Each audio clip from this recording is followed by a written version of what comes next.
Hi friends, நேற்று கரூரில் விஜய் நடத்திய மாநாட்டில் 39 பேர் உயிரிழந்திருக்காங்க.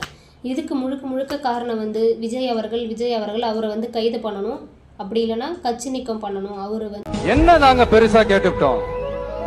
மக்கள் நிம்மதியா ஃப்ரீயா நின்னு பாக்குறதுக்கு ஒரு இடம், அதை நாங்க தேர்வு செஞ்சு அதுக்கு பர்மிஷன் கேட்கிறோம். ஆனா நீங்க என்ன பண்றீங்க? அந்த இடத்தையெல்லாம் விட்டுட்டு நெருக்கடியோட, மக்கள் நெருக்கடியோட எங்கெல்லாம் நிப்பாங்களோ அந்த இடமா பார்த்து செலக்ட் பண்ணி தெரியுங்க. உங்க எண்ணம் தான் என்ன சார்? கன்சீவா இருக்க லேடிங்கெல்லாம் இறந்துருக்காங்க. இதுக்கெல்லாம் யாருங்க காரணம்? அவ்வளோ கூட்டத்தில் நம்மளை பாதுகாக்கணும், நம்ம எப்படி சேஃபாக இருக்கணும்னு தெரியுறது இல்லைங்களா? கட்சி செகண்டு, ஃபஸ்ட்டு நமக்கு நம்ம உயிர், நம்ம ஃபேமிலி தாங்க ஃபஸ்ட்டு முக்கியம்.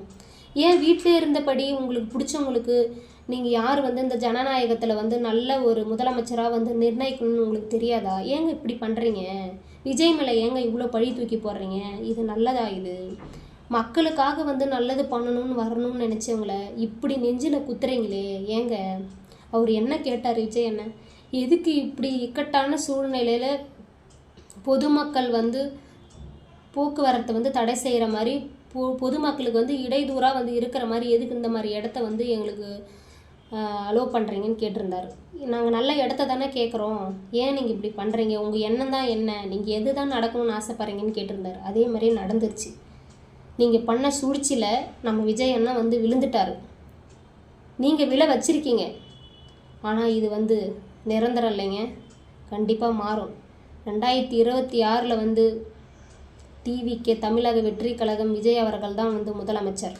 இதை யாராலையும் மாற்ற முடியாது. நீங்கள் எவ்வளோ வேணால் சூழ்ச்சி பண்ணுங்கள், இதில் நம்ம விஜய் அண்ணா மாட்ட மாட்டார். அவருக்கு நாங்கள் இருக்கோம், தமிழக மக்கள் இருக்காங்க. வேணாம், இதெல்லாம் வேணாம் ப்ரோ, வா போயிடலாம். எங்கே போக சொல்கிற?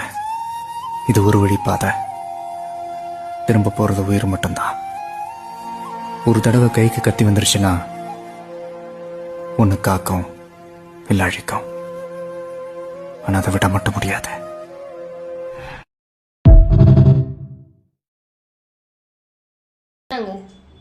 200 கோடி வருமானம் வாங்குறாரு அவர் குடும்பத்தை அவருக்கான லைஃபாக பார்த்துட்டு போயிட முடியும். மக்களுக்காக நல்லது பண்ணணும் சொல்லிட்டு நினைக்கிறவரை இப்படி வன்மத்தோட தாக்காதீங்க. வேணாங்க, வேணாம்.